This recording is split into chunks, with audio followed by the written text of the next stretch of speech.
ദീപ്, ശോഭാ സുരേന്ദ്രൻ ഒരു ആരോപണം ഉന്നയിച്ചു. അതിൽ പേരെടുത്ത് പറഞ്ഞില്ല. മുതിർന്ന ബി.ജെ.പി. നേതാവാണ് ചർച്ച നടത്തിയതെന്ന് പറഞ്ഞു. ഇപ്പോൾ പേരെടുത്ത് പറഞ്ഞിരിക്കുകയാണ് സുധാകരൻ. ഇ.പി. ജയരാജൻ ബി.ജെ.പിയിലേക്ക് വരാൻ ചർച്ച നടത്തിയെന്ന്.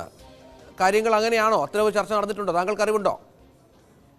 ബി.ജെ.പിയിലേക്ക് വരാൻ വേണ്ടി കോൺഗ്രസിലെയും CPM-ലെയും ഒക്കെ പ്രധാനപ്പെട്ട നേതാക്കന്മാർ പലരും ചർച്ച നടത്തിയിട്ടുണ്ട്. ഒരുപക്ഷെ സുധാകരൻ ചർച്ച നടത്താൻ പോയ ദിവസമായിരിക്കാം ജയരാജൻ ഉണ്ടായിരുന്നത്. അതുകൊണ്ട് ആ പരിചയത്തിന്റെ പേരിലായിരിക്കാം സുധാകരൻ അങ്ങനെ പറഞ്ഞത്.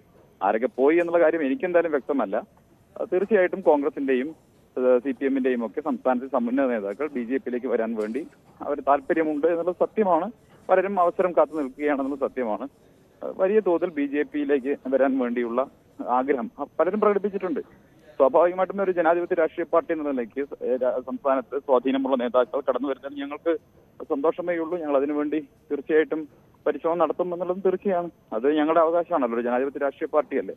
പക്ഷെ അങ്ങനെ കടന്നു പോകുന്നത് ഏതെങ്കിലും തരത്തിൽ കുറ്റകരമായിട്ടുള്ള സംഗതി ഒന്നുമല്ലല്ലോ.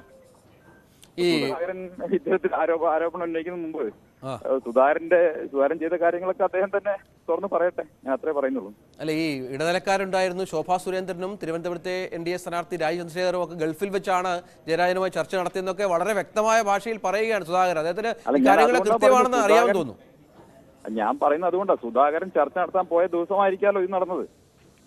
സുധാകരൻ ചർച്ച നടത്തിയിട്ടുണ്ടോ എന്ന് സുധാകരൻ പറയട്ടെ. സുധാകരൻ ചർച്ച നടത്തിയിട്ടില്ല എന്ന് ആർക്കെങ്കിലും പറയാൻ സാധിക്കുമോ? സുധാകരന് പറയാൻ സാധിക്കുമോ? സുധാകരൻ ഒന്ന് പറയട്ടെ. ഞങ്ങൾ എന്തായാലും അത്തരം പേരുകളൊന്നും പറയുന്നില്ല. സംസ്ഥാനത്തെ പല പ്രധാനപ്പെട്ട നേതാക്കളും ബി.ജെ.പിയിൽ ചേരാൻ വേണ്ടി താല്പര്യം പ്രകടിപ്പിച്ചിട്ടുണ്ട്.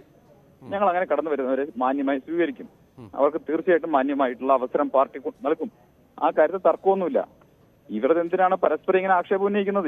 ഇവരെല്ലാവരും ഇതുപോലെ ബി.ജെ.പിയിൽ ചേരാൻ വേണ്ടി പല കാലങ്ങളിൽ നടന്നിട്ടുള്ള ആളുകളല്ലേ. ശരി, സന്ദീപ് വാര്യരാണ് ഈ വിഷയത്തിൽ പ്രതികരിച്ചതായാലും അന്തരീക്ഷത്തിലേക്ക് കണ്ണൂരിൻ്റെ അല്ലെങ്കിൽ മലബാറിൻ്റെ തെരഞ്ഞെടുപ്പ് അന്തരീക്ഷത്തിലേക്ക് മറ്റൊരു വിഷയം കൂടി എടുത്തിട്ട് കൊടുത്തിരിക്കുകയാണ്.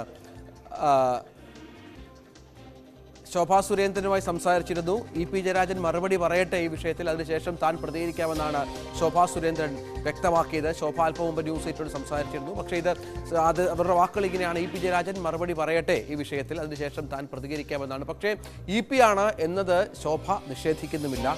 അതാണ് ഏറ്റവും പ്രധാനപ്പെട്ട കാര്യമായി ഘട്ടത്തിൽ കാണേണ്ടത്. ഏതായാലും മറ്റൊരു സുധാകരൻ നേരത്തെ വളരെ ശക്തമായ ഭാഷയിലാണ് ഇ.പിക്കെതിരെ രംഗത്ത് വന്നത്. സുധാകരൻ്റെ വാക്കുകളിലേക്ക്. അതെന്ത് നിങ്ങൾക്ക് കിട്ടാണ്ട് പോയി നിങ്ങൾക്ക് എൻ്റെ പേരും കൊണ്ട് കളിക്കാൻ കുറേ നല്ല എളുപ്പത്തിൽ പുറപ്പെട്ടില്ലല്ലോ. സുധാകരൻ പോകുന്നു. ഞാനല്ല പോകുന്നത്, ഇ.പി. ജയരാജനാണ്. ഇ.പി. ജയരാജൻ്റെ ചർച്ച കഴിഞ്ഞു. പിന്നെ ഈ ശോഭ മുഖാന്തരം നടത്തിയ ചർച്ച നടന്നു. ചന്ദ്രശേഖരനും ചർച്ച നടന്നു. ഒരു പരിധി വരെ എല്ലാം കടന്നു എത്തിയപ്പോൾ പാർട്ടിയിൽ നിന്ന് ഭയങ്കരമായ ഭീഷണി ജയരാജനെ ഇപ്പോൾ ഉണ്ടായിട്ടുണ്ട്. അതുകൊണ്ട് തൽക്കാലം പുള്ളി പിന്നോട്ട് പോയിട്ടുണ്ട്.